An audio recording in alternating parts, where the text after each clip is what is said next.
dia, irmãos. Quero parabenizar os pais, embora seja uma data mundana, comercial, com milagres, ainda assim a gente parabeniza os pais. E olhando do ponto de vista cristão, aproveitamos para refletir que, embora os teólogos não tenham colocado isso como meio de graça, ser pai é um dos melhores meios de graça que a gente tem. Porque nos empurra para a palavra de Deus.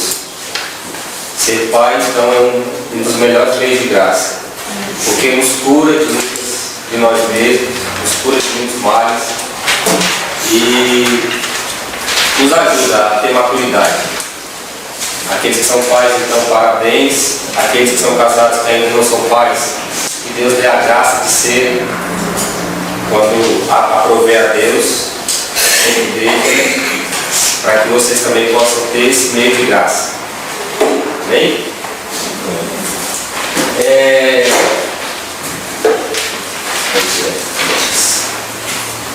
Hoje nós vamos ter uma prova. Prova não, cadeira. Só quero revisar com os irmãos alguns conceitos, porque esse tema não é um tema fácil, não é um tema.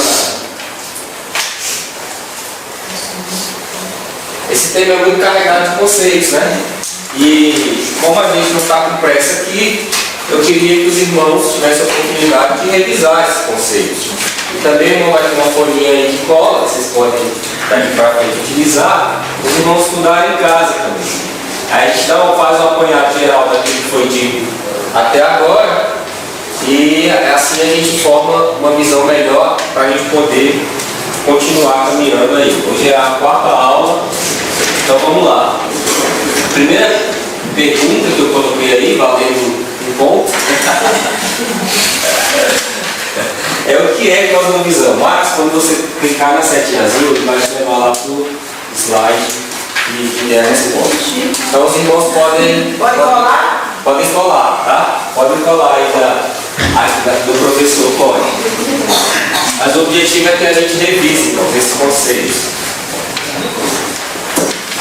Acho que o computador hoje está bem gripado, igual todo mundo lá em casa.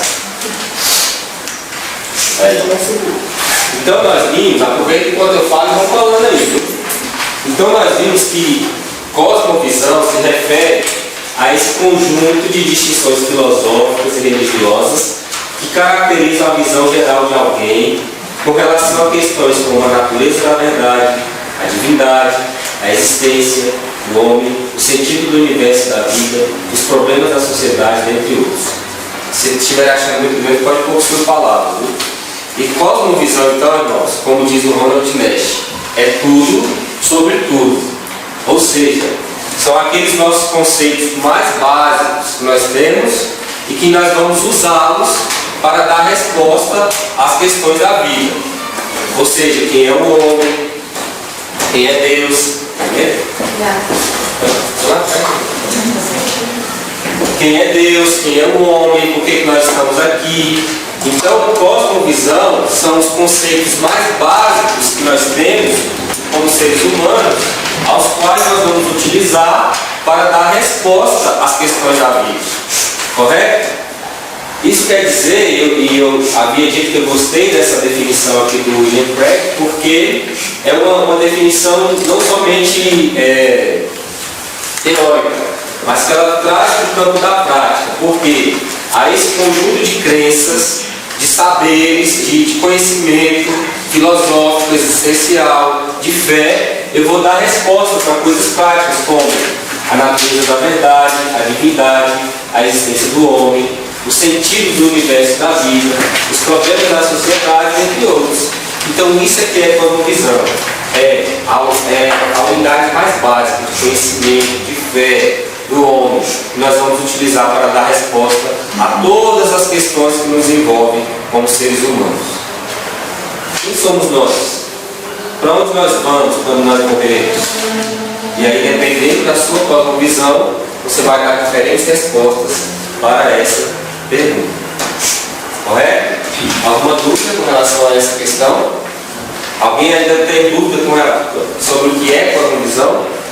Pode perguntar, pode participar. Fica na vermelhinha. Ó, não.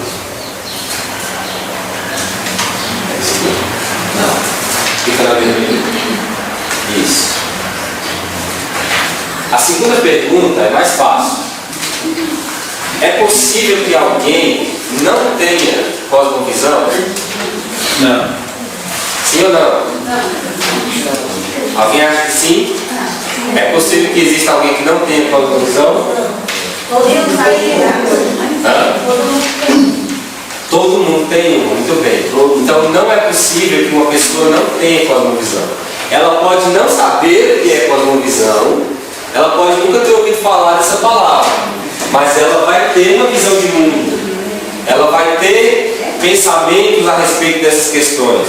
Não importa qual o grau de instrução da pessoa, não importa qual a idade, não importa qual a religião, ela sempre vai ter respostas a dar a respeito do universo, do mundo, das coisas. Então ela vai ter uma visão de mundo a respeito das coisas. Então, clica aí mais. Ó, o que nós vimos.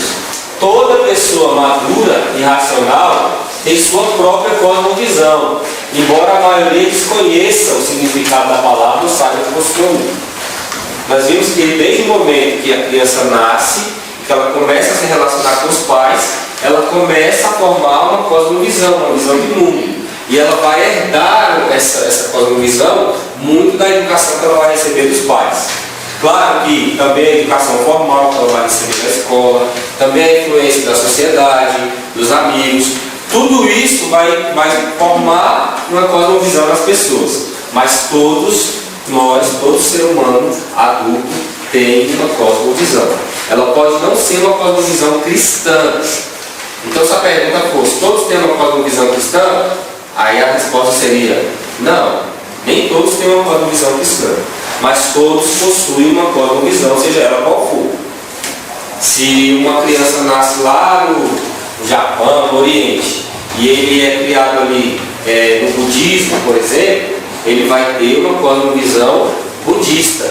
Ele vai enxergar as coisas da vida sob a ótica do budismo. Então ele vai ter uma cosmovisão. Então toda pessoa tem. Respondendo a pergunta, é impossível então que uma pessoa não tenha uma cosmovisão. Por mais simplória, por mais simples, por mais humilde que seja o desenvolvimento intelectual de alguém, ele ainda vai ter resposta para as questões da vida. Essas respostas podem ser aderentes ao Evangelho ou não. Correto? Fica ali na vermelhinha, por favor.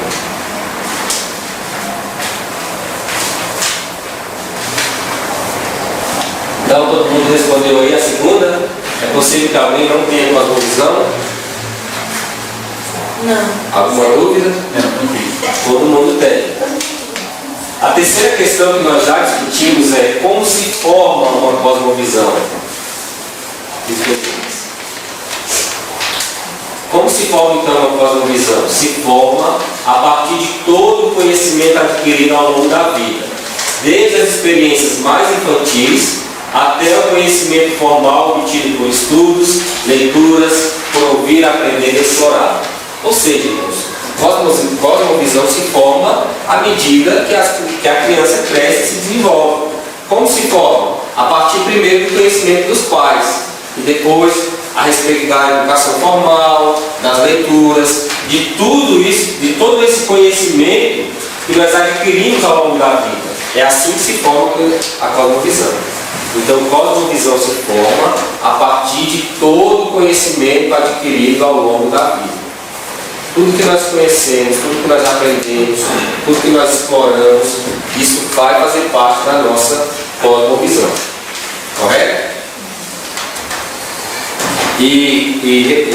Repetindo mais uma vez, a ciência já prova que aqueles fatos que ocorrem na nossa infância têm um peso muito grande que nós vamos carregar para o resto da vida. Se uma criança participa do seio de uma família equilibrada e essa família transmite a essa criança uma cosmovisão sadia, essa criança vai crescer e muito provavelmente essa criança vai expressar essa cosmovisão quando adulta. Isso principalmente até os 7 anos. Uma criança, ela é uma esponja que ela absorve tudo ao seu redor. Se a criança cresce num lar violento, ela vai ter a violência como prática de vida. Se a criança cresce num lar onde ela é desrespeitada como pessoa, ela vai absorver isso como experiência de vida. Se a criança cresce num lar cristão, entendendo os fundamentos do cristianismo sobre Deus, sobre a vida, sobre o homem, sobre o pecado, essa criança vai levar esse conhecimento para a vida toda. Não que a gente pare aos 7 anos, mas o que eu quero dizer é que esse conhecimento inicial, que é a obrigação dos pais, vai influenciar muito a cosmovisão da criança quando ela for adulta. Pode ser que uma criança seja criada numa família cristã e pode se tornar adulta, ela deixe de ser cristã? Sim, claro que sim, a gente sabe pela experiência isso. O fato de ser filho de cristão não significa que somos cristãos, porque o cristianismo depende de uma obra espiritual, nós sabemos disso. Agora, é fato também que a Bíblia ensina aos pais que eles inculcam a palavra de Deus nas crianças desde a mais tenra infância, para que essa palavra de Deus possa frutificar no tempo certo e essa criança possa nascer de novo e se tornar um cristão. Nós não somos cristãos por adesão, ou seja, por estar numa família cristã, quer dizer, como os judeus da antiga aliança, onde os filhos que nasciam judeus eram considerados dentro da aliança. No Novo Testamento nós aprendemos que o cristianismo ele é acima de tudo uma obra espiritual que é feita no homem. Mas se nós pais lavarmos as mãos da nossa responsabilidade de ensinar os filhos a respeito do Evangelho, certamente eles não vão ser salvos. Então há duas coisas aí, duas responsabilidades: a do pai em ensinar e a do Espírito Santo de Deus em fazer a obra se for a vontade dele. Mas uma não precisa da outra. O Espírito Santo de Deus tem a responsabilidade dele, os pais têm as deles, que foi dado pela palavra de Deus. A questão dos filhos serem santificados eles são separados da vivência mundana pela aplicação da palavra dos pais e dos filhos. Muito bem. E aí assim, qual que a Bíblia vai dizer? Como ouvirão se não houver quem prega? Então, como é que os filhos vão nascer de novo se os pais não pregarem a palavra? Nós cremos sim que o Espírito Santo de Deus é quem faz essa obra. Não é por vontade humana. Mas o Espírito de Deus definiu as coisas de forma que ele age, como a confissão de fé diz, por meios secundários e contingentes. Qual é o meio secundário que Deus utiliza? Os pais ensinando os filhos. Se os pais não fizerem isso, pode ser que esse adulto um dia ouça a palavra de Deus. Deus age por diversos caminhos. Mas o que a gente está querendo dizer aqui é que é elementar que os pais se dediquem a isso na infância, porque até a ciência já prova isso, aquelas experiências obtidas na infância vão nos acompanhar a vida inteira. Certo? Então a cosmovisão se forma a partir desse conhecimento que é adquirido ao longo da vida. Quarta questão: qual é a importância da cosmovisão? Nós discutimos bastante isso aqui. Nós vimos que a cosmovisão correta, ela funciona como usar óculos corretos que põem o mundo em um foco mais claro.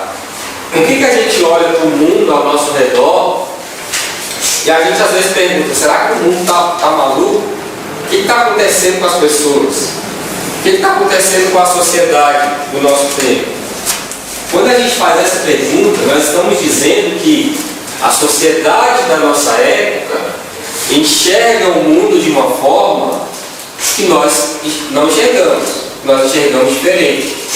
Porque o cristão vai enxergar a sociedade, a vida, a existência sob a ótica da palavra de Deus.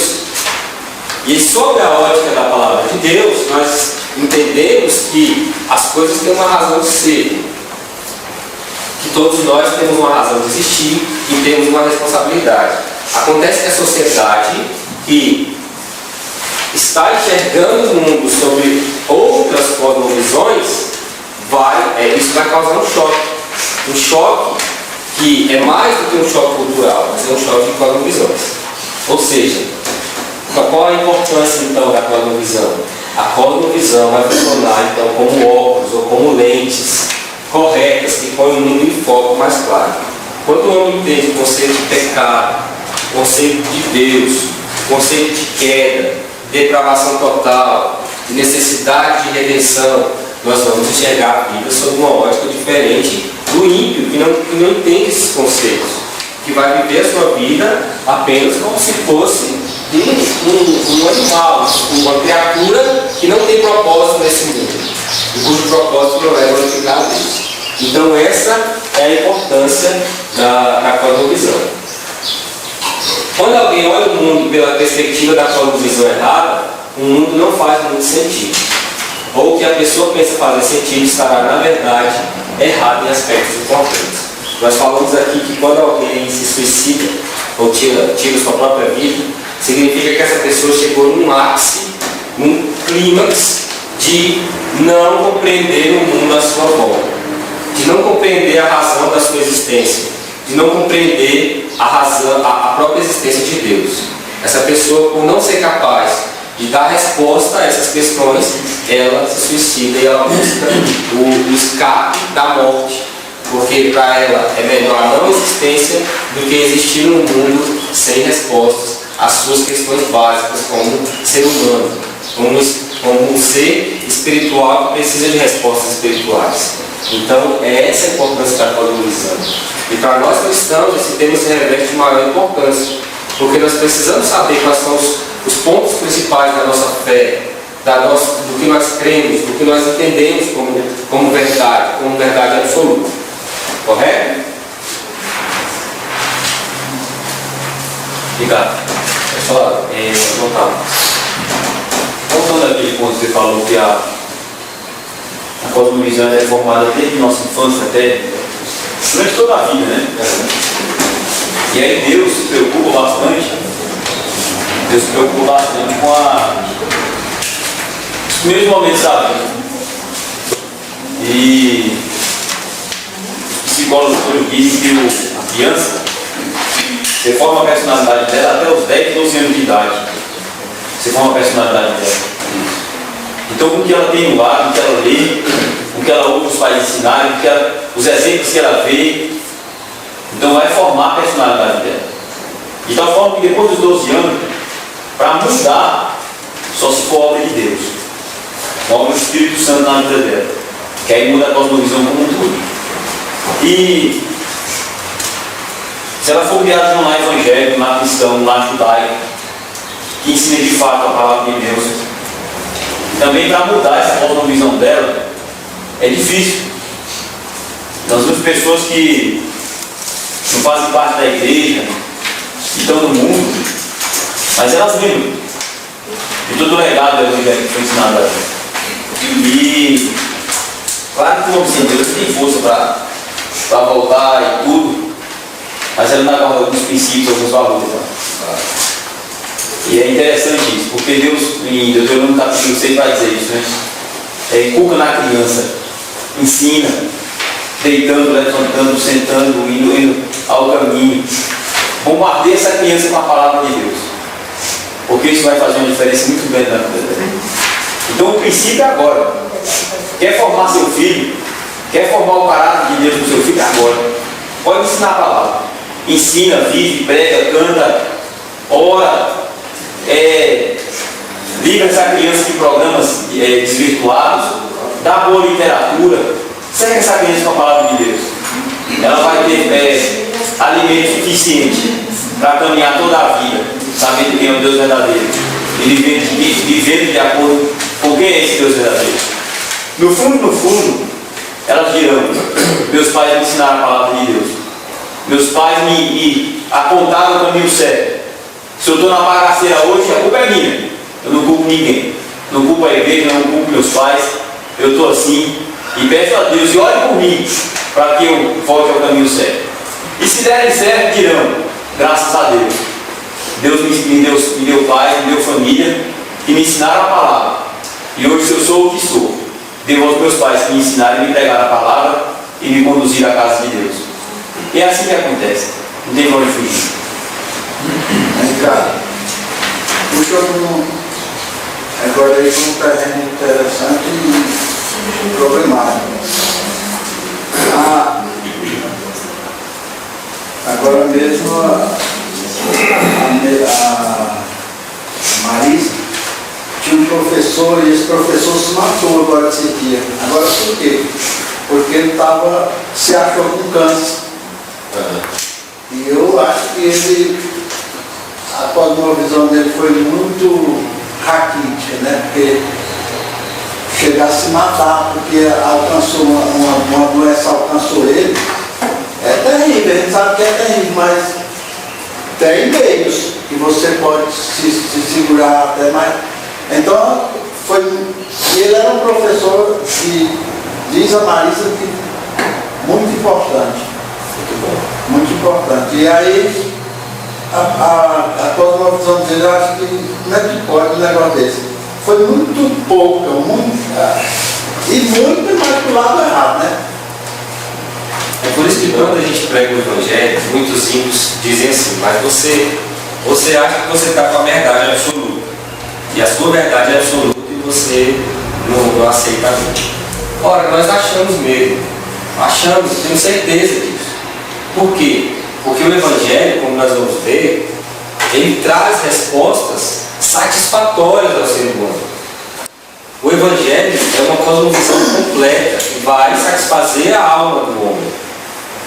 E aí, não é porque a gente é evangélico que puxa a sardinha para o nosso lado. É porque nós somos evangélicos, porque nós cremos no Evangelho de Cristo e que esse Evangelho dá resposta que satisfazem ao espírito, à alma do homem. Ele tem resposta para todas as áreas da nossa vida. E essa é a importância de nós estudarmos cosmovisão.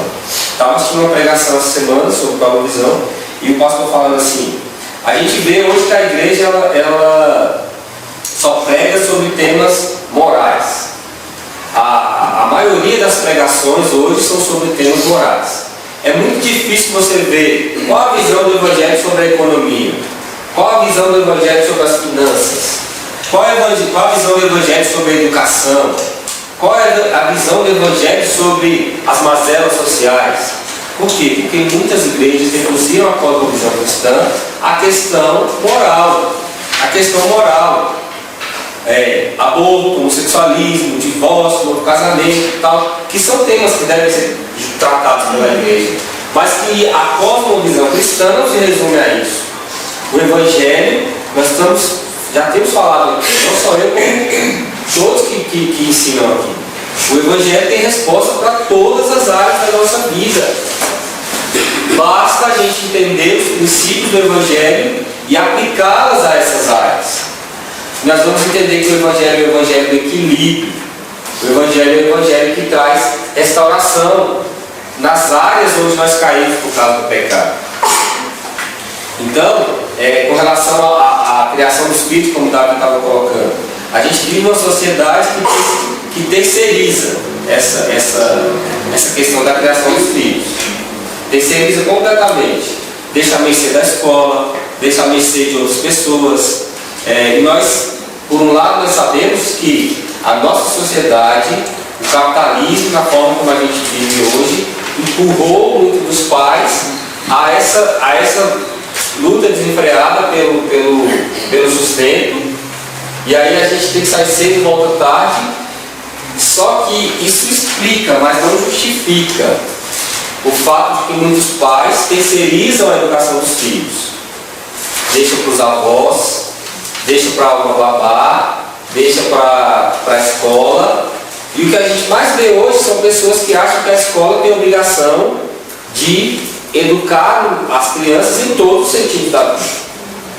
O que a gente mais vê absurdamente é as pessoas cobrando dos professores um papel que os professores não têm, que é de ensinar com a cosmovisão.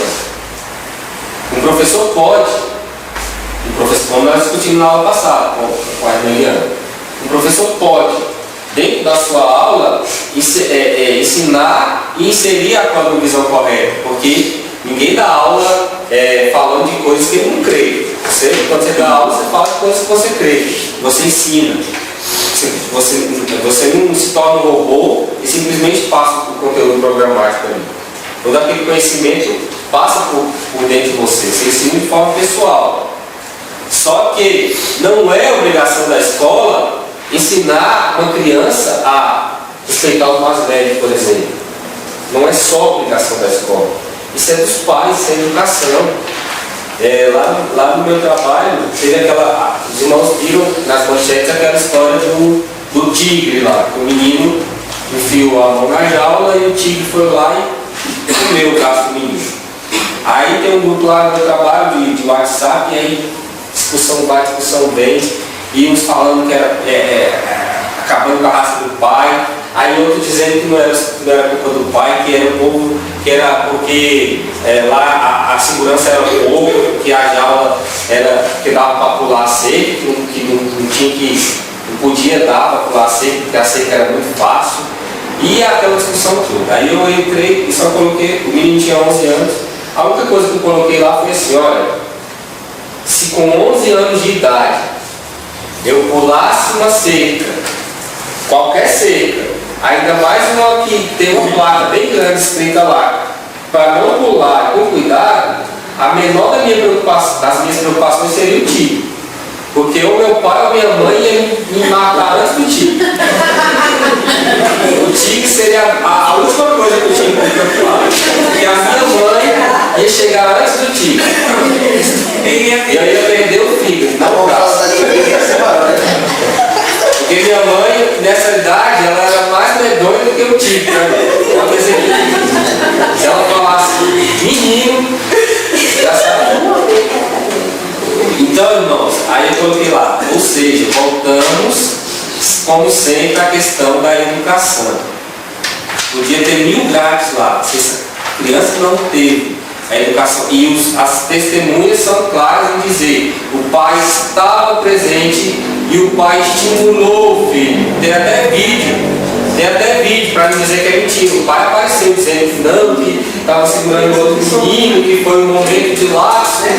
Irmãos, foi uma fatalidade. Eu quero também crucificar esse homem, porque realmente ele deve estar passando por um momento difícil, o filho dele bem grandado. Mas houve sim uma falha por parte dele. E não uma falha só naquele momento, mas uma falha que começou há muito tempo, que culminou naquele momento. Aquela criança não foi educada.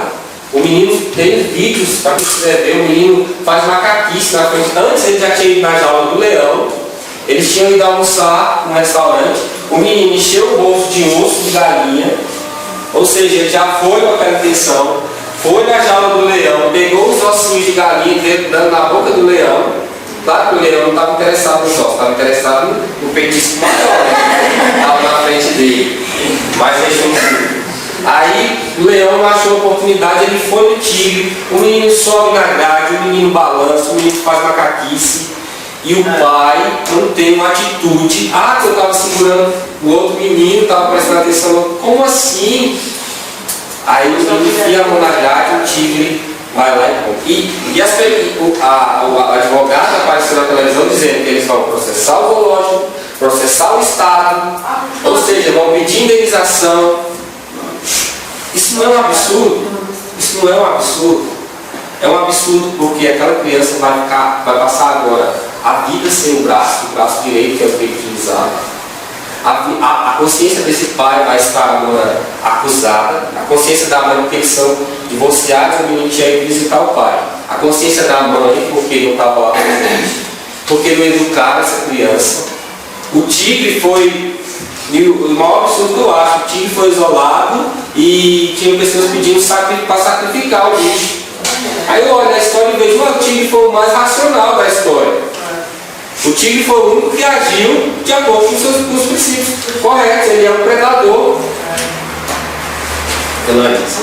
E aí, cara, tinha gente comentando: por que o pessoal que estava lá filmando nunca tirou a criança de lá, não puxou? Vai mexer com o filho dos outros no meio da rua hoje em dia. Está espancando meu filho, tá, não sei o que. Maltratou meu filho, já quer ir para a delegacia. Por isso que ninguém mexe mais. Deixa se disse que vai apurar quem fez os vídeos e também vão ser indiciados. Tá vendo? E não tem como continuar no lugar. Se você for buscar nos filhos dos outros hoje em dia, você se dá mal.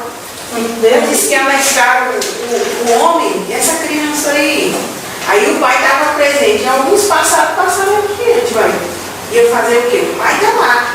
A responsabilidade maior estava lá, o responsável. Outros disseram que o próprio pai incentivou a criança. Ele gosta do animal. Estava até no vídeo, né? Eu quero deixar o tiro de lado e falar uma outra coisa.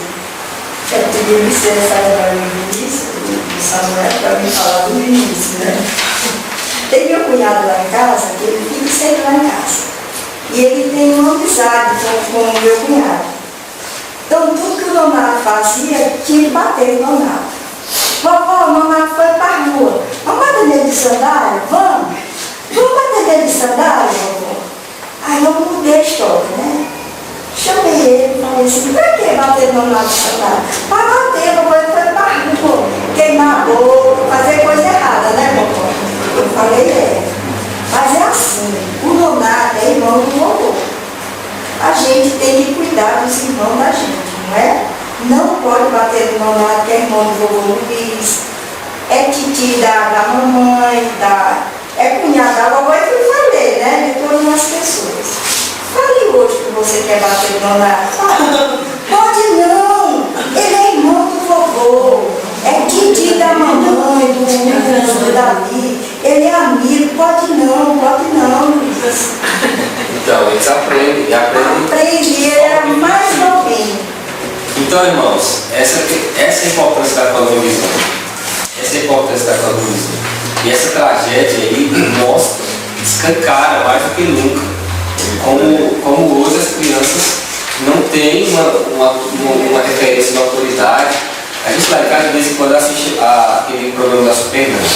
Por mais clichês, por mais coisas materialistas que tenham ali, a questão central que ela trabalha ali, embora utilizando outras cosmovisões, outras metodologias baseadas na psicologia, etc, ela nunca vai, quando ela vai, ela não trata as crianças, ela trata os pais.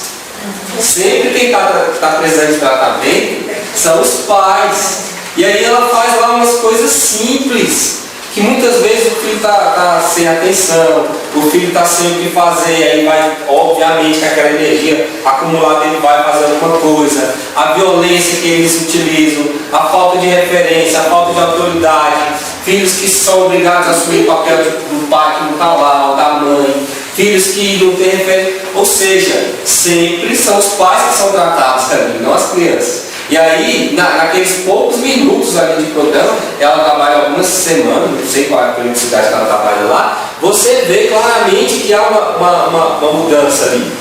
Embora alguns métodos a gente possa discutir se são utilizados ou não dentro da cosmovisão cristã.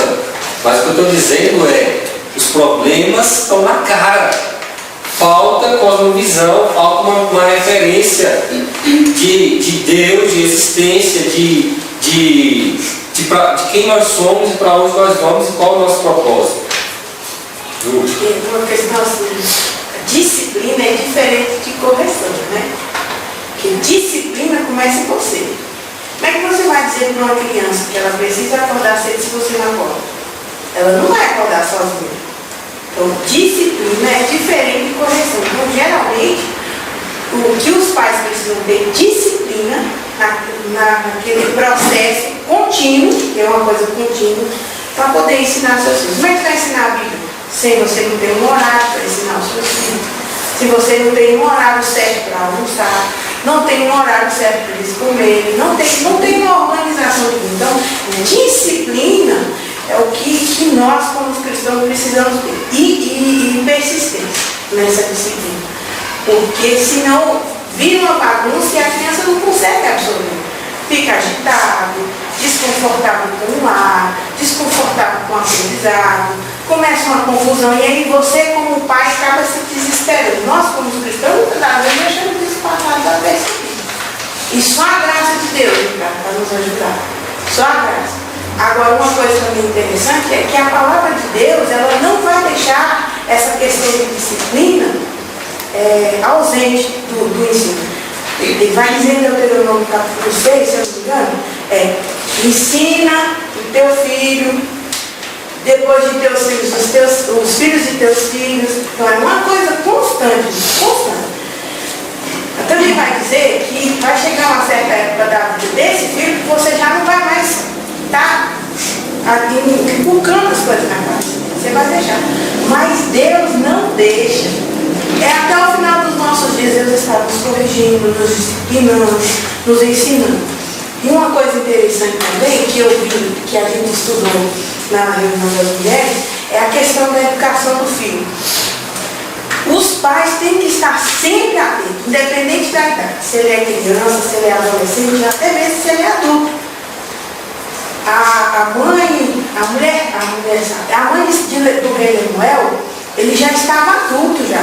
Ele disse, ela vai ensinar o filho, observar a esposa que ele iria escolher. Ou seja, um ensinamento que perpassou a infância e a adolescência. Ele já estava na fase adulta. Então, os pais acompanham seus filhos até mesmo já grande, auxiliando, aconselhando, orientando, de alguma forma. Muito bem. Isso não é fácil e requer realmente sacrifício.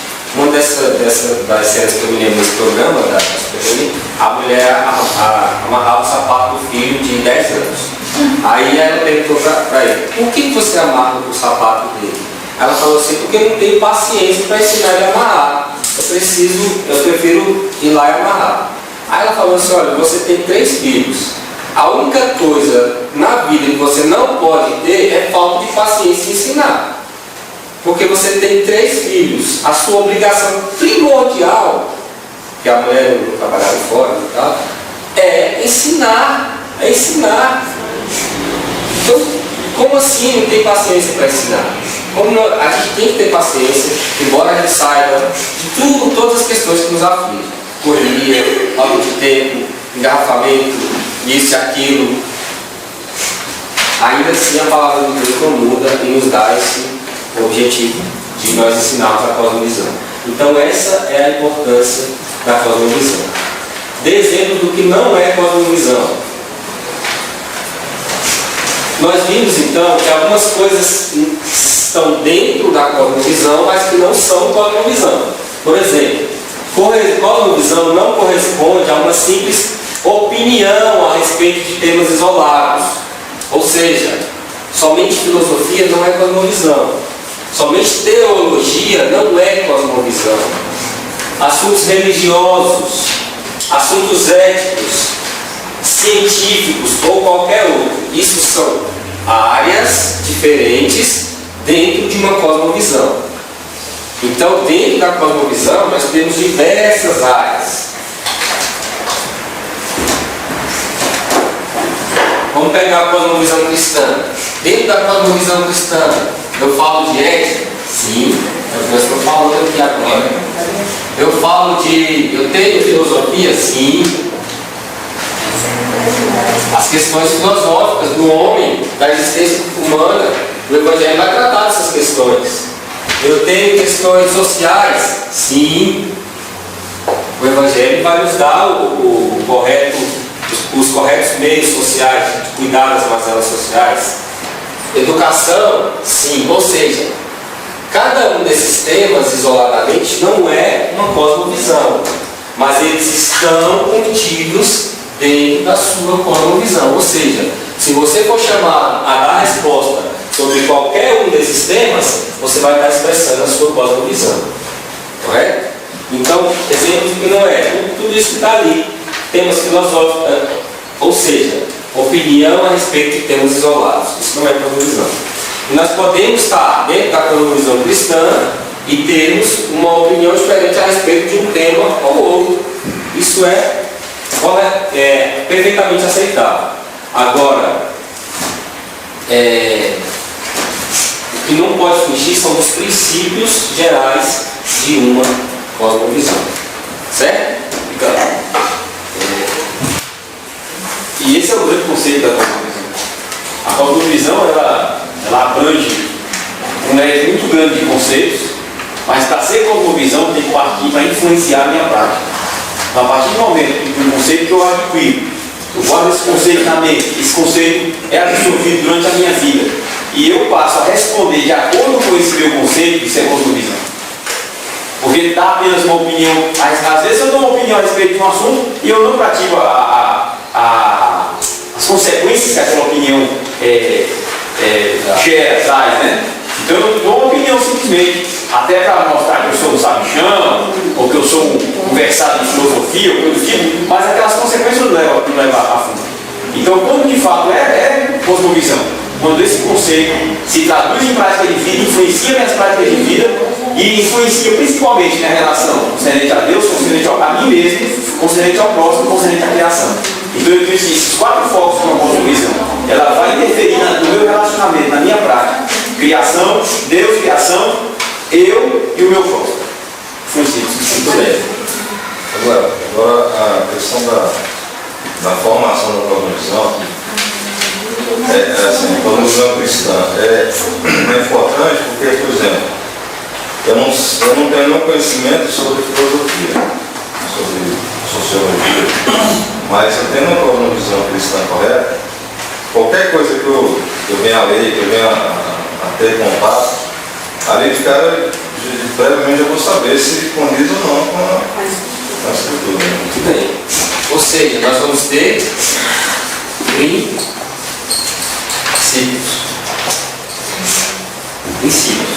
E a partir desses princípios da cosmovisão cristã, nós vamos aplicar eles de forma prática na nossa vida. A gente às vezes, como a gente vai lendo, a gente às vezes pega emprestado a opinião dos outros, né? Todas as pessoas são assim, nós somos, isso é normal. A gente é influenciado por aquilo que a gente aprende, lê e tal. Só que às vezes a gente se apega a algumas coisas pela beleza retórica que elas têm. Quero um exemplo disso dentro da igreja? Uma ortodoxia exacerbada, ou seja, aquelas pessoas que querem levar a alguns princípios a ferro e fogo e que descambam num farisaísmo. Algumas pessoas que querem incutir, eu tenho medo de dar um exemplo assim, Vou cantar só salmo. vamos dizer assim, isso, pronto. Algumas pessoas acham que a gente deve cantar só salmo. Isso é exemplo de uma ortodoxia exacerbada. Ou seja, nós lemos alguma coisa sobre isso e a gente pega essa opinião pra gente. A fé é fogo, nós só vamos cantar os salmos aqui. Só que a gente deixa de observar quais são os princípios. E à medida que a gente vai amadurecendo como cristãos, nós temos que observar os princípios.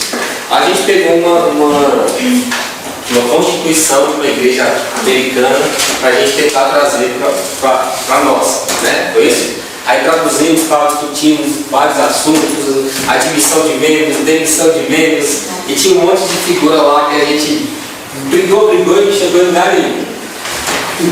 Mas uma coisa que, tinha uma igreja que a gente pegou, que eu lembro muito bem, que me chamou a atenção, foi que a igreja tinha um corpo de anciãos, de presbíteros. E qualquer pessoa que chegasse na igreja, fosse admitida na igreja, ela teria a sua situação analisada por esses anciãos, por esse corpo de anciãos. Por quê? Porque a ferro e fogo, se eu faço lá um questionário, nome, endereço, telefone, tal, quantos filhos, não tem filho não, né? Já vou passando um X. E você, tá, já passa um X. Tal, vem de onde? Foi aonde? Se formou aonde? Na Universidade Católica. Ixi, certo. Arquivado. Se eu fizesse isso, eu estaria deixando de fora da igreja todo pecador, porque não tem um que preencha o currículo. Então essa igreja, ela submete a esses anciãos para que eles apliquem os princípios, a questão individual daquela pessoa. E o Evangelho é isso. O Evangelho Eu já vi o John Piper dizendo isso, o Evangelho é o Evangelho do bom senso. Porque a palavra de Deus, ela age como uma cura espiritual para as pessoas. Então, as pessoas que têm a cosmovisão cristã são pessoas que têm bom senso nas suas opiniões, nas suas atitudes. Essa é uma característica do cristão. Ou seja, é uma aplicação correta dos princípios. E claro que volta e meia a gente vai puxar para um extremo ou outro extremo, mas o certo é que a gente vá amadurecendo. Juliana, você ia falar alguma coisa? Não, é porque em relação a isso que o Samuel falou, tem situações ou então temas na sociedade, na vida, no trabalho, na onde você está, que você, por exemplo, não tem um conhecimento profundo sobre o assunto. Mas, em torno da minha vida, muitas vezes, quando eu me deparava com essa situação, eu percebi que havia uma discussão, eu sabia que estava certo ou errado. Eu não tinha uma resposta, eu não poderia nem entrar no debate porque não teria respostas. Mas pelo meu referencial de vida, onde eu nasci, como meus pais me criaram, eu tinha uma posição pessoal. Eu não teria talvez alguns versículos da Bíblia para eu responder. Eu teria uma forma de me posicionar, porque muitas vezes foram coisas que foram plantadas ao longo da minha vida que já estava fundamentado, tinha raiz, aquilo nunca ia mudar na minha vida, não seria uma discussão, uma faculdade que ia mudar a minha cosmovisão. Eu sabia do que eu estava certa, mas às vezes eu não teria uma forma de me posicionar, porque eu nem precisava de me posicionar naquele momento, de certa forma. Mas assim, tem os ventos das discussões, porque eu vejo as pessoas se levarem, né? Um dia está aqui, outro dia está ali. Às vezes a gente não tem essa forma de expressar, de responder. Talvez se eu fosse buscar na Bíblia, eu teria uma resposta para aquela pessoa. Então, teria um versículo na minha mente, sem saber exatamente onde se encontra, qual o versículo, mas que eu sabia. Por quê? Porque eu tive durante a minha vida um referencial, eu tive princípios e que, mesmo que eu não soubesse nem me expressar, muitas vezes a gente não sabe como se expressar algumas coisas. A gente consegue ter uma cosmovisão, um direcionamento, e a gente não vai mudar. Os princípios são antigos. Não vou mudar em relação a isso. Né? Muito bem. Os irmãos já ouviram muito ao longo da sua vida, em outras igrejas, aquela história de caleta mata. Já ouviram? Essa expressão, ela representa, sabe o quê? Um medo de que a cosmovisão, que muitas vezes é embutida de preconceitos, de conhecimento humano, de ortodoxia exacerbada, de que ela seja mudada. Porque através do conhecimento nós podemos mudar a nossa cosmovisão. Então, uma saída que acharam é falar, não estude não. Não faça faculdade de teologia que você vai desviar. Porque você vai abrir mais a sua mente, você vai aprender mais, e muitas vezes o que acontece é que a sua cosmovisão muda. Então, por isso que essas pessoas, por medo de que aqueles marcos que eles estabeleceram como fé cristã sejam mudados, eles vão dizer, a letra marca, não estuda não, você vai desviar. Né? Só um minuto, pastor. Interessante, Ricardo, porque assim, a primeira análise que eu faço é em relação àquilo que nós aprendíamos, aquilo que a gente tinha como conhecimento correto e aquilo baseava a nossa cosmovisão. Por exemplo, nós éramos do pentecostalismo. E aí a gente vivia com base naquele conhecimento que tínhamos, a nossa cosmovisão a ferro e fogo. E aí era uma mescla de influência errada com influência certa. Mas a gente tinha aquela prática saudável, aquele compromisso. E aí às vezes a gente tem acesso ao conhecimento correto e a gente usa o conhecimento com atitude libertária, a gente vai para outro extremo. Então é isso que o Evangelho precisa corrigir em nossas vidas. Né? Colocar a gente dentro de um viés equilibrado, dentro de uma prática, conduta de vida equilibrada. Outra coisa, a própria confissão de fé diz assim, quando os irmãos escrevem a confissão de fé, eles fazem questão de colocar como ponto a Escritura como nossa regra de fé e vida prática. Ele diz, na Escritura está necessariamente contido todas as coisas que conduzem às nossas vidas, ou implicitamente contido ou necessariamente contido, ou seja, há coisas na Escritura que são claras, há coisas nas Escrituras que vão nos reger por princípio. Como? A Escritura não fala um tipo de roupa que as mulheres cristãs devem usar, que os homens devem usar, ou seja, um padrão definido, não. Lá estabelece princípio, ordem e decência. A Escritura não fala qual tipo de emprego eu devo ter, a profissão que eu devo assumir, eu devo me reger por princípios. Aí o cristão no seu dia a dia, a sua cosmovisão bíblica vai reger. Eu recebo uma proposta para ganhar 20 mil. A princípio é uma proposta tentadora e abençoadora, porque vai mudar a minha realidade financeira e econômica. Mas qual é o princípio da palavra de Deus sobre a minha ação, a minha atitude, a minha escolha em relação a isso? Primeiro, isso vai me fazer com que eu busque primeiramente o reino de Deus. O reino de Deus vai ser a minha busca primeira em relação a esse emprego.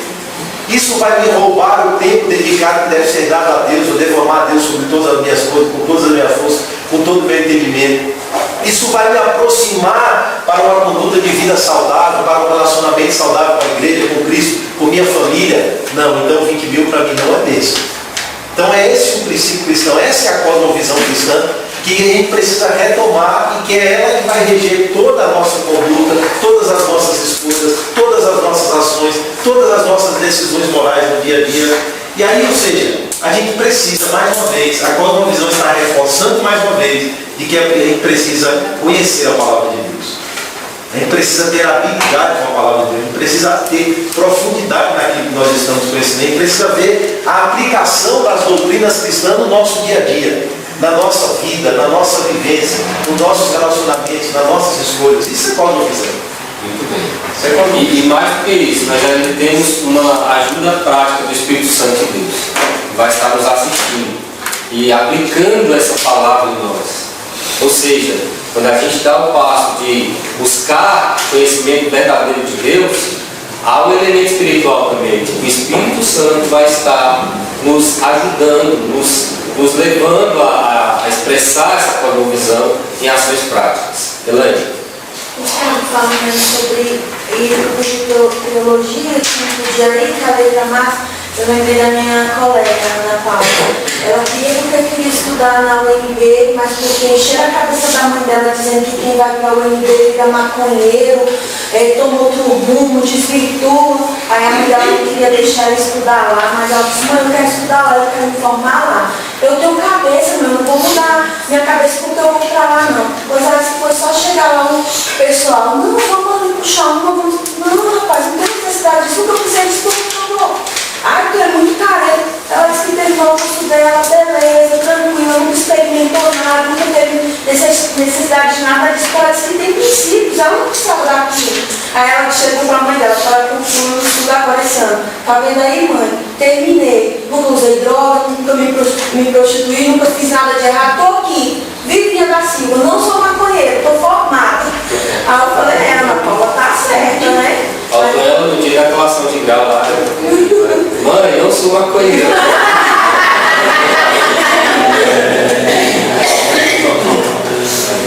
O Samuel, a Eliana levantaram um ponto de vista interessante. E assim, tem se não me engano, é Howard Gardner. Howard Gardner, ele vai estudar o ser humano na questão de psicologia, de pedagogia, etc. E ele descobre que o ser humano, ele não existe esse negócio de fulano tem mais QI do que o outro. Claro que um tem mais habilidade do que o outro, mas não vai ser mais inteligente do que todo mundo burro e o cara com QI sem nada. Então ele foi estudar esse negócio aí e disse: não, peraí, calma aí, esse negócio é assim, a questão é assim. Na verdade, todo ser humano vem com inteligências múltiplas. Inteligências múltiplas. O que seria isso? Existe a inteligência para a área da matemática, então a gente vai ver gente muito boa de matemática, mas muito bacana em português, em história e em sociologia. A gente vai ver gente assim, expert para música e muito ruim para a área de línguas, não consegue aprender um outro idioma. Então existe as inteligências para a área de habilidades linguísticas, existe inteligência para a área de música, existe inteligência para a área de matemática e cálculos e números e quânticos, etc. E existe uma famosa inteligência que ele conseguiu mapear, chamada inteligência existencial. E a galera que vem com essa inteligência ao mundo, as crianças que vêm com essa inteligência ao mundo, elas desde cedo já são bastante questionadores. E elas fazem questões assim que os pais ficam assustados com elas. Puxa, mas esse menino está perguntando esse negócio, eu nunca precisava de filosofia. E eu lembro da Guimar, tem uma sobrinha, no interior da mata do Pará. Como diz meu pai, ela só ouve o grito do macaco e o estouro da onça. E ela visita essa sobrinha dela constantemente lá, normalmente vai lá. Relembrar os tempos dela que ela viveu na selva. A Guimar gosta muito disso, de voltar às histórias. E ela me contava muita história assim. E ela disse que uma vez estava andando com essa menina lá e o apelido dela é Foguinho. Porque o cabelo dela é assim meio queimadinho e fica pro alto assim, né? Foguinho, o apelido da menina. E aí a Foguinho estava andando com ela lá no meio da mata e tudo, e ela, a mãe dela, ela e a Dagmar ia andando lá no meio da mata e de repente a menina bateu num pau lá, no chão, e a pedra bateu na canela dela. Rapaz, e aquilo foi uma dor terrível, claro, uma pedra na canela e a menina gritando. Aí a menina começou a indagar. Por que essa parte da batata aqui não é na parte da frente da canela? Porque assim eu não sentia dor. Eu não ia sentir dor, tá tudo errado. E ela falando, tá tudo errado, tá tudo errado. A batata tem que ser pro lado da frente da canela para eu não sentir dor. Vai acontecer. Veja. Eu ria e chorava. Mas pensando na história, olha o que a menina questionou. Que a parte maciça tinha que ser na frente, para quando viesse uma pedrada na canela, amortecer ela não sentir dor. Essa criança, ela tem uma habilidade de questionar a realidade, de questionar a existência. Me lembrei também desse mesmo conceito, quando você disse que foi questionado por sua filha, que disse que a professora Eliane havia ensinado que Deus estava no céu. E depois ela leva a questão à mãe e diz, mas mãe, papai, eu vou repetir as palavras assim, diz assim, a menina disse, papai não sabe, como é que ela disse? Não sabe de nada, né? Como é que ele disse que papai está aqui e a tia Eliane disse que papai está no céu? Veja, é qualquer criança que faz esse tipo de conceito. Ela começou a confrontar dois conceitos, o conceito que ela aprendeu na escola dominical e o conceito que você ensinou para ela no contexto de casa. Crianças que têm essa habilidade de confrontar conceitos, e ela não está na idade ainda conceitual. Ela não está na idade conceitual. E ela já tem essa sensibilidade para confrontar conceitos. Então preste atenção no que eu vou dizer agora. Existem dois grupos de pessoas. Uns que vêm ao mundo. Isso é dom de Deus, irmão. Isso é dom de Deus. Essa capacidade de questionar a realidade, essa capacidade de desenvolver a música, tudo isso é dom de Deus. Todo dom perfeito, toda boa dádiva vem lá do alto, descendo do Pai das Luzes, em que não há sombra de variação nem mudança alguma, vem de Deus. Então veja, existem dois grupos de pessoas. Umas que têm essa habilidade aguçada, então elas vão começar a questionar os pais, a escola, a igreja, a Bíblia, a sociedade, os professores da escola, vão questionar mesmo. Vão ser pessoas inquietantes e pessoas saturantes. Os pais não vão dar conta delas se não tiverem o conhecimento no mínimo médio para responder aos questionamentos dessa criança. Então esse primeiro grupo que eu falei são pessoas que vão devorar todo tipo de literatura em busca de respostas. E a principal resposta que ela vai tentar responder é a seguinte: por que eu estou aqui? E aí eu vou dar um exemplo. Huckmaker, que depois se converte num campo de concentração nazista, ele se converte com a Bíblia da mão. E Huckmaker depois vai se tornar professor da cadeira de História da Arte lá em Amsterdã. Uma das leituras e interpretações mais sensíveis que eu já tive, através da leitura do profeta Miqueias, foi através de Huckmaker, que era professor de arte, professor de História da Arte. Faz uma das interpretações mais sensíveis e contemporâneas e contextualizadas que eu já li na minha vida, foi Huckmaker. Você vai encontrar C.S. Lewis, que teve no princípio da sua infância o contato com o Evangelho, mas depois se afunda na filosofia, vai se tornar doutor em filosofia, em história medieval e em literatura. Depois, na velhice, se converte ao Evangelho e ele vai ver todos os questionamentos que ele levantava para a filosofia e que a filosofia conseguia dar base para ele questionar, mas não conseguiu dar respostas verdadeiras. Ele encontra no Evangelho respostas verdadeiras. Basta ler Cristianismo puro e simples, vocês vão ter um curso de teologia, filosofia e Evangelho puro e simples. Vocês vão encontrar um cara chamado Francis Schaeffer, que era agnóstico, que já era filósofo, já tinha as inquietações dentro dele. E vocês vão encontrar Santo Agostinho. Santo Agostinho teve uma formação cristã, mas depois vai para o gnosticismo. E depois ele vai beber nas fontes do Evangelho para refutar o gnosticismo e se fundamentar e se estabelecer como cristão com respostas filosóficas profundas utilizando o Evangelho. Por fim, vocês vão encontrar o Gilbert Keith Chesterton, que era um católico, mas que assim, que fala do Evangelho com tanta propriedade, e ele foi um dos únicos homens que se levantou dentro do cristianismo para refutar o surgimento do materialismo científico, histórico, acadêmico nas universidades contra o Evangelho. Ele era um dos únicos cristãos que se levantavam para refutar esses homens à altura e silenciava a todos. E no final de toda a discussão que ele tinha com esses filósofos, ele chamava o filósofo, abraçava, dava um aperto, um sorriso e dizia: vamos tomar um café nessa esquina. Sabe? Então a gente vai ter esse primeiro grupo de pessoas. E o segundo grupo de pessoas, e é a maioria, são pessoas que não vão ter respostas prontas dentro da área da filosofia e da sociologia, mas que se tiverem uma igreja verdadeira bíblica, que se tiverem pais bíblicos, cristãos verdadeiros, eles vão ter respostas a partir do Evangelho, da ótica do Evangelho. Então, só para concluir, uns buscam da filosofia ou da sociologia respostas do Evangelho, respostas no Evangelho, e outros buscam do Evangelho respostas dentro da filosofia e da sociologia e das outras áreas do conhecimento. E cada vez mais e esses cada vez mais vão fundamentar e vão ver que o Evangelho tem verdade, que tem razão no que diz, no que ensina, no que vive, né? Então é esse grupo. E é interessante a gente ver isso aí. E os pais ficaram atentos, porque principalmente os filhos entram na fase do porquê, e vão ter filhos que não saem das fases do porquê, sabe? E eu digo que, eu estava dizendo até para Alexandre esses dias, a ciência estuda, os filósofos estudam a sociologia, e se tiverem a graça de se encontrarem com Cristo, eles não vão fazer pergunta nenhuma para Cristo, porque olharem para Cristo vão ver: achei a minha resposta. Porque em Cristo vai convergir todo o conhecimento. Cristo vai convergir todas as coisas. É o que Paulo diz, né? Parte sabendo e parte profetizando. Mas um dia a gente vai saber. Mas olhar para Cristo vai dizer: a resposta está aqui, Cristo. Muito bem, vai lá, Marcelo. A prova está acabando aí, irmãos. Está acabando o tempo aí. Dê exemplos de cosmovisões diferentes. Isso é fácil. A gente viu aí diversos exemplos de cosmovisões diferentes: cristianismo, pós-modernismo, materialismo. O que é esse materialismo, tanto que a gente fala? Como o Davi falou, tem materialismo histórico, materialismo dialético, materialismo que a gente aprende social. O que é esse materialismo? Materialismo é toda a resposta a essas questões a parte de Deus. Ou seja, é uma visão física, não metafísica. É uma visão que dá respostas físicas às coisas. Ela não olha para o metafísico, para o que está além da física.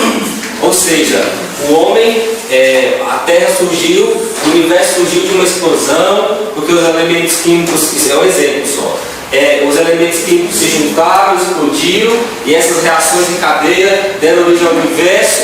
O universo inicialmente era quente, se resfriou, deu origem aos planetas. A Terra teve condições, pelo acaso, de vida, porque aqui, de acordo com a distância do Sol, teve condições ideais para o desenvolvimento da vida. A vida se deu a partir do que era sem vida, inanimado, virou vida. Essa vida foi se desenvolvendo com um período de tempos excruciantemente grandes, muito grandes, bilhões e bilhões de anos, foi se tornando cada vez mais complexa até chegar onde nós estamos hoje. Então isso é uma visão materialista, é uma visão física, ou seja, ela despreza a metafísica. E o que os teólogos cristãos vão trabalhar, e que têm trabalhado muito na atualidade, é que por trás dessa física há uma metafísica. Por trás da matéria há informação. E de onde vem essa informação? Os cristãos vão dizer: de Deus. Os cientistas não vão ter resposta para essa pergunta. Então isso é materialismo, a gente fala muito aqui e às vezes passa batido aí.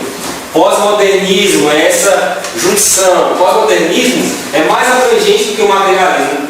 Você vai ter muito do materialismo no pós-modernismo, mas no pós-modernismo você vai ter também filosofias, crenças, a questão ecumênica, ou seja, de que todo conhecimento leva a Deus de alguma forma, e etc. Então, pós-modernismo é isso que a gente chama de todo esse conhecimento que está em voga na nossa época. nos nossos dias. E por que pós-modernismo? Porque isso aqui vem após a era chamada de era moderna, onde assim, o desenvolvimento científico deu um salto. Nós estamos na idade contemporânea, então tudo mudou após a era moderna. Então isso aqui é chamado de pós-modernismo, onde se funde espiritualidade com questões materiais e etc. Então isso tudo, no final desse curso, a gente vai fazer umas reflexões sobre o pós-modernismo. Porque tem umas obras interessantes aí para a gente ver. O espiritismo, o islamismo, o fetichismo, como eu disse para os irmãos, aqueles cultos afrodescendentes aí, que imagine uma coisa, quando você estuda esses cultos aqui, eu me dediquei um tempo a estudar isso, tem muita coisa que nós aprendemos errado a respeito desses cultos. Porque a Igreja Católica, quando ela foi evangelizar os povos, ela sempre teve uma prerrogativa, uma direção.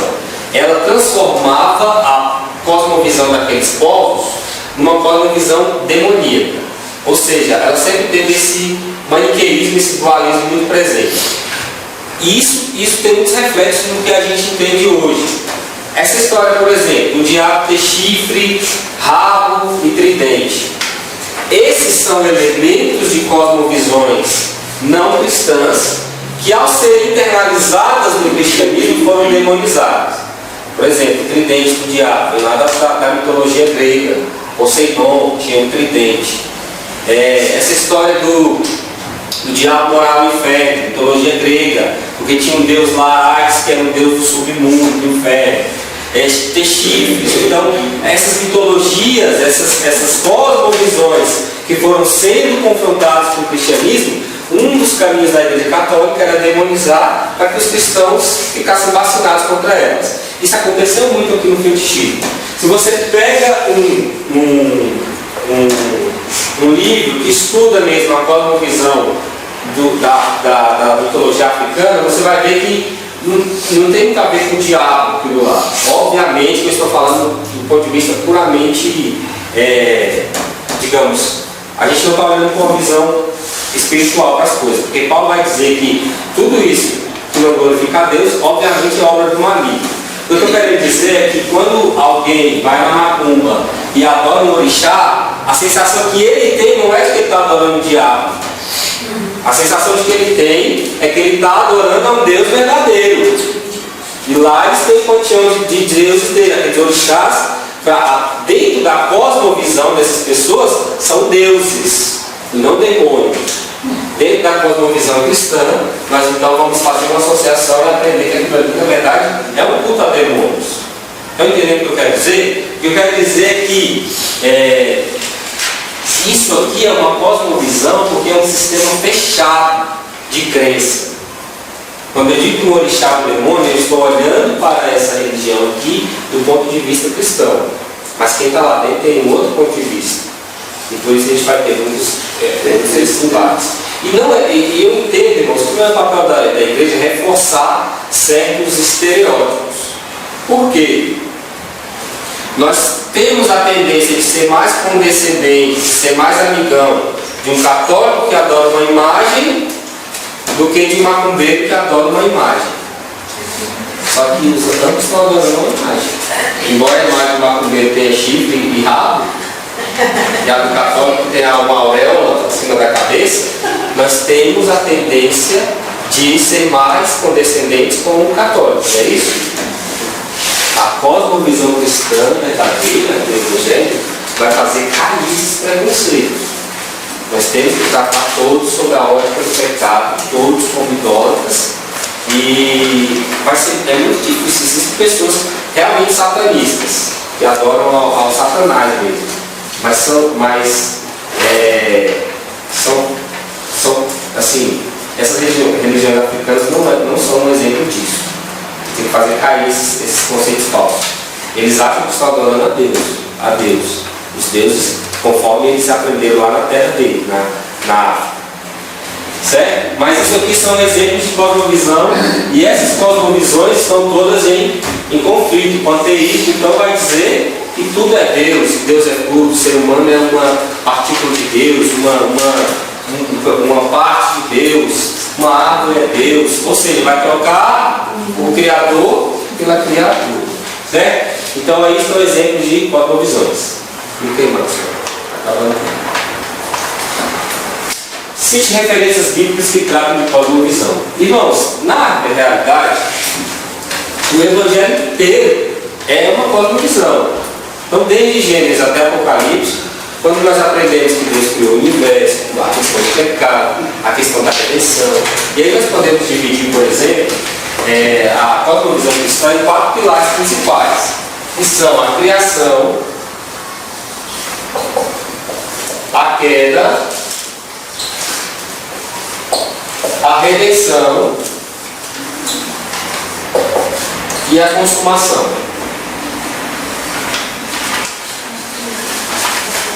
Ou seja, nós podemos encaixar o Evangelho dentro desses 4 pilares principais, que são 4 pilares dentro da cosmovisão cristã: a criação, a queda, a redenção e a consumação. Consumação significa aquelas coisas que ainda vão acontecer, o futuro, como a escatologia trata disso, por exemplo. A criação, então nós vamos aprender que Deus criou o mundo, conforme Gênesis relata. A queda, nós vamos entender o significado espiritual do homem ter desobedecido a Deus. A redenção, nós vamos entender que há necessidade de redenção para o homem caído. E a consumação, porque tudo isso que nós vivemos aqui, um dia vai ter um ápice, vai se consumir, vai se consumar. Ou seja, Deus tem um plano estabelecido para consumar todas as coisas. Então nós podemos classificar, nós podemos dividir a cosmovisão cristã nesses 4 pilares aqui. Então o Evangelho todo vai ser uma cosmovisão. Então que nós estudamos aqui alguns textos, e principalmente nós vimos que Paulo, como Paulo foi o apóstolo dos gentios, Paulo vai trabalhar com propriedade esse tema, porque ele vai confrontar a cosmovisão do Evangelho com a cosmovisão desses povos. Então é no Novo Testamento, nas cartas de Paulo, que a gente vai ter uma ideia mais clara dessa diferença de cosmovisão. Na próxima aula a gente vai estudar o texto de Atos, e a gente vai ver que o resumo que Paulo faz, quando ele está lá em Atenas, no Areópago, e ele reúne uma série de pessoas ali, filósofos, epicureus, históricos, que eram pessoas que estudavam, tal, poetas, etc. Ele faz um resumão da cosmovisão cristã. Então, na verdade, a resposta para essa pergunta é: a Bíblia toda é sobre cosmovisão, mas a gente pode pôr essas referências porque são referências mais claras a respeito de visão de mundo, de pensamento, de transformação. Toda recheada. Aí, aqui no Isaías 55 e 2, ele diz assim: por que gastar o teu dinheiro naquilo que não é pronto? Ué, aí já dá para saber que você não pode fazer uma coisa que não tem futuro nenhum. Consumir, exatamente. Então o Evangelho inteiro, Gênesis e Apocalipse, é sobre a visão de Deus sobre todas as coisas. Nós ganhamos de forma revelada, nós recebemos por revelação. Então isso tudo é cosmovisão, tá certo? Mas essas passagens aí são passagens bem enfáticas, bem claras. Acrescentei Atos, capítulo 17 também, que é o que eu vou deixar aqui de casa para os irmãos lerem para a próxima aula. Vai lá, Marcelo. Todo mundo anotou aqui? Então, muito bem. Pode passar mais um, só para a gente encerrar. À medida que eu vou estudando durante a semana, eu vou acrescentando slide, acaba que a gente não vai avançando muito. Mas os irmãos estão entendendo até aqui? Amém. O intuito é trabalhar de forma devagar mesmo, de forma paulatina, para que a gente aprenda. A gente vai estudar que existem alguns elementos de uma cosmovisão. Ou seja, existem alguns princípios basilares que vão definir o que é uma cosmovisão. Toda e qualquer cosmovisão toma partido sobre os pontos que estão abaixo. O primeiro ponto, o mais crucial que o Ronald Ness vai trabalhar, que está no centro, no cerne de qualquer cosmovisão, é teologia. Ou seja, quando a gente fala teologia, talvez os irmãos sempre levem o pensamento para a questão de estudo sistemático que é feito da Bíblia, mas não é isso. Teologia é o estudo de Deus. Theo significa Deus, é o estudo de Deus. Toda cosmovisão, incluindo o ateísmo, toma uma posição sobre a existência e a natureza de Deus. Mesmo aqueles que se declaram ateus estão tomando uma posição com relação a Deus, a posição de não acreditar em Deus. A gente vai ver ponto por ponto dele, nós vamos ver que o ateísmo ele é uma contradição lógica. Ele é uma contradição lógica. Ateus puros não existem. Você pode não acreditar no Deus cristão, Yahvé, mas você vai acreditar em alguma coisa e você vai tomar essa coisa como Deus. Isso é inerente ao ser humano. Como o filósofo diz, quando o homem tira Deus do centro, ele vai colocar milhares e milhares de deuses para preencher esse vazio. Então, eu posso dizer que não creio no Deus cristão, mas esse vazio vai ter que ser preenchido com outros deuses. Consumismo, materialismo, seja lá o que for. Todas as pessoas na face da terra têm Deus. Como a Bíblia vai dizer, onde está o teu coração, aí está o teu Deus. Então o primeiro ponto é teologia, é a visão que nós temos de Deus. O segundo ponto é cosmologia. Toda cosmovisão tem uma explicação para a origem e para a natureza do universo. Então toda cosmovisão vai dizer qual a origem do homem e qual a consumação do homem, para onde ele vai. Aqui, ó, essa figura aqui, que resume o naturalismo, o materialismo, diz que o homem está evoluindo de uma forma mais primitiva para uma forma mais evoluída, uma forma mais moderna. Aonde isso vai levar, não sei. De repente, a gente vai ter asas, alguma coisa assim. E sempre que meu pai não tinha estudo, mas sempre que ele ouvia isso, ele confrontava de uma forma bem prática. Ele dizia assim: desde que eu me entendo por gente que eu vou no zoológico, os macacos lá nunca viraram gente. Por que eu vou acreditar que o macaco vira gente? Os macacos que estão lá nasceram macaco, morrem macaco e nunca viraram gente. Aí o cientista vai dizer: não, mas precisam de milhares e milhares e milhares e milhões de anos para que esse macaco vire gente. Então, isso é uma explicação, isso é cosmologia, a origem e a natureza do universo. Teve um pastor dos Estados Unidos que apelou, quando vieram, ele estava debatendo a respeito disso aí, e ele é um homem aqui, com muito conhecimento. E aí disseram: o mundo evoluiu do macaco e tal. Ele disse assim: então eu posso dizer que favor ao macaco. Rapaz, acabou o discurso, cara. E é ver a realidade. Se você chamar uma pessoa de macaco, você vai pregar, não é isso? Mas ao mesmo tempo se ensina que a gente veio de macaco. Então, não pode estar nem banando os outros mais. Tá vendo? Terceiro pilar da cosmovisão, epistemologia. Epistemologia significa conhecimento, estudo do conhecimento. A natureza e a justificativa para o conhecimento. É nesse campo aqui que nós vamos estudar. Existe uma verdade absoluta, todas as verdades são relativas, todos os caminhos levam a Deus. Então, aqui nesse campo de conhecimento é que nós vamos entender como se dá o processo de conhecimento, se existe um conhecimento verdadeiro, absoluto. E assim, conheço muitos cristãos que não defendem a Bíblia como conhecimento absoluto. E isso vai trazer uma série de problemas para a sua cosmovisão. Se a Bíblia é apenas um aspecto do conhecimento, logo eu tenho outros tipos de conhecimentos que são compatíveis com a Bíblia. Logo a gente vai ter problema com isso. Conheço pessoas que, por exemplo, compatibilizam a Bíblia com o materialismo. Então, são duas verdades contadas de forma diferente. O Evangelho não ensina isso, definitivamente. Ou nós cremos que a Bíblia é a verdade absoluta, e nós vamos procurar a resposta para as outras questões a partir dos princípios bíblicos, ou nós não cremos na Bíblia, nós não somos cristãos. Correto? Pode passar mais. O quarto elemento de uma cosmovisão é a antropologia, ou seja, as questões referentes ao ser humano, a identidade e o valor dos seres humanos. Por que o ser humano existe? O ser humano realmente evoluiu de um ancestral hominídeo, de um macaco? Ou o ser humano foi criado de forma especial por Deus? Quais são as características do ser humano e etc. Então isso também é elemento de uma cosmovisão. Hoje a gente vê muita gente falando de seres humanos em termos de energia. A gente tem muito esse conceito de energia hoje em dia. Você é um amontoado de energia e etc. E a energia tomou forma. Então, o que a Bíblia diz sobre o ser humano? Tudo isso que nós vamos estudar é um elemento importante de uma cosmovisão. Quinto elemento, a ética.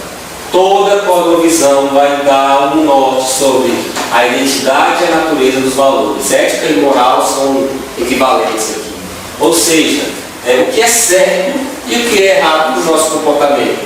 A cosmovisão também vai dar a resposta para isso.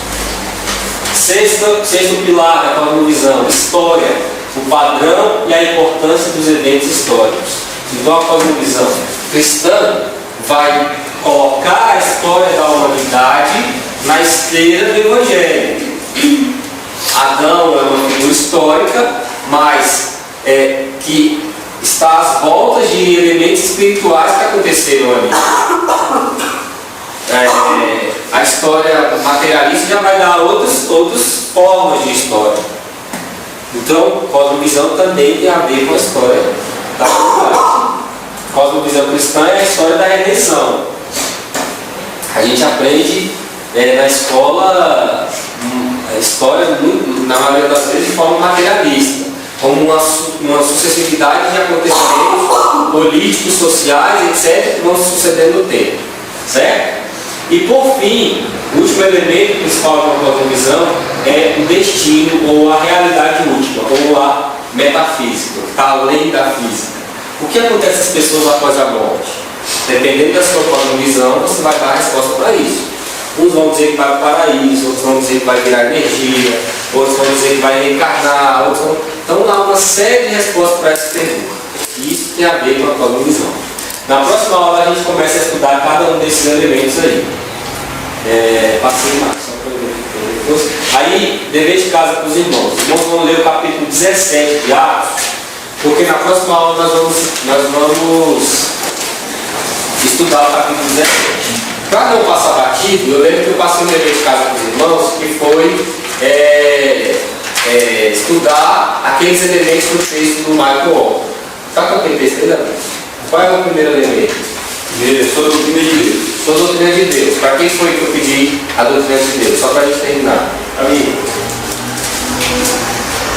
Quais são as questões colocadas aí? Deus tem todo o poder. Vamos lá então, só para a gente fechar aqui. Nas próximas aulas a gente vai trazer as outras questões. Então a cosmovisão fala sobre a doutrina de Deus. As perguntas que foram lançadas pelo órgão foram as seguintes: Deus tem todo o poder e autoridade sobre o universo?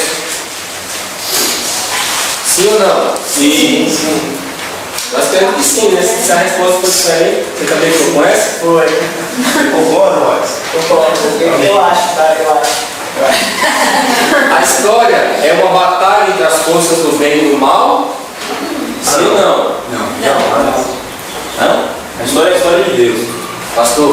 Não, jamais. A história é a história É só de Deus. a história de Deus, ou seja, o próprio mal, como nós conhecemos, foi criação de Deus, não é isso? E que Deus tem um propósito para o mal. Esse mundo é racional e ordenado?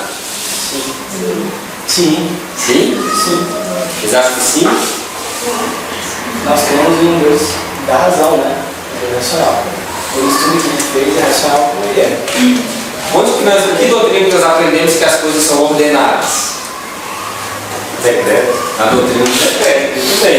A doutrina do decreto nós aprendemos que Deus definiu, decretou tudo, antes mesmo de existir.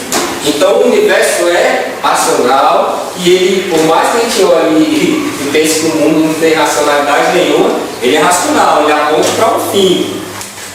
E isso está tudo definido ali, na doutrina do decreto. O que é a justiça, o bem, a verdade e a beleza? Eu pergunto aos irmãos: justiça, bem, verdade, beleza, são conceitos relativos ou absolutos? Hã? Só para eles ou para nós? Todo mundo. Absoluto. São conceitos absolutos? Absolutos. Ou seja, a verdade depende do que de mim ou de você, ou existe uma verdade absoluta? Existe uma verdade absoluta. Qual é a verdade absoluta? É o próprio Cristo. O próprio Cristo, a palavra de Deus. Mas eu posso dizer então que alguém que nasce lá no Oriente, que cresce lá no budismo, eu posso dizer para ele que essa é uma verdade absoluta? Posso, tem que dizer. Não, mas a verdade que ele crê? Não. Então o Evangelho está acima de cultura? Está acima de cultura. O Evangelho está acima de outras cosmovisões?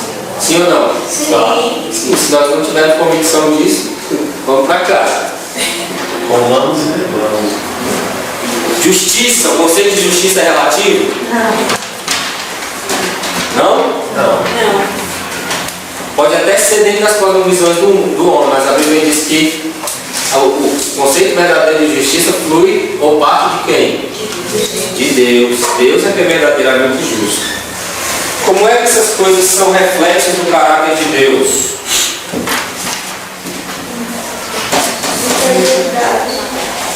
Como? A pergunta? Ele pergunta, né? O que é justiça, bem, verdade, beleza? Como é que essas coisas são reflexos do caráter de Deus? Essas coisas refletem o caráter de Deus ou não? Sim. Se eu tenho justiça, eu estou refletindo o caráter de Deus? Sim. Pelo contrário, se eu tenho injustiça, falta de justiça, eu estou refletindo aí a falta de Deus? Sim ou não? Sim. Qual o significado da afirmação de que o Verbo se fez carne para a nossa visão para a visão de nossa humanidade e da importância deste mundo? Essa aqui é bem profunda, né? Qual é o significado da afirmação de que o Verbo se fez carne para a nossa visão de humanidade e da importância deste mundo? Deus veio resgatar a sua própria criação. Que Deus veio resgatar a sua própria criação. A imagem do homem perdida, Cristo. Que Deus interfere nisso. Cristo foi o homem perfeito, né? Ele mostra que uma humanidade realmente deve se comportar em relação ao seu meio, em relação ao seu próximo. Muito bem. É isso mesmo.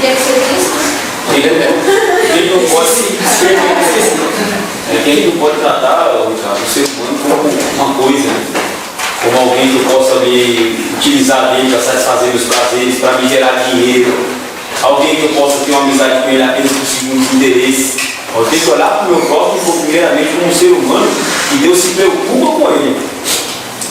E essa questão do Verbo se fez carne, eu me lembro lá do livro, Deus que intervém, um Deus que participa, um Deus que ele não só definiu uma cosmovisão para nós seguirmos, mas ele incorporou, encarnou essa própria cosmovisão como ser humano, mostrando que é perfeitamente possível viver isso. Isso é um padrão perfeito de como se viver a cosmovisão cristã.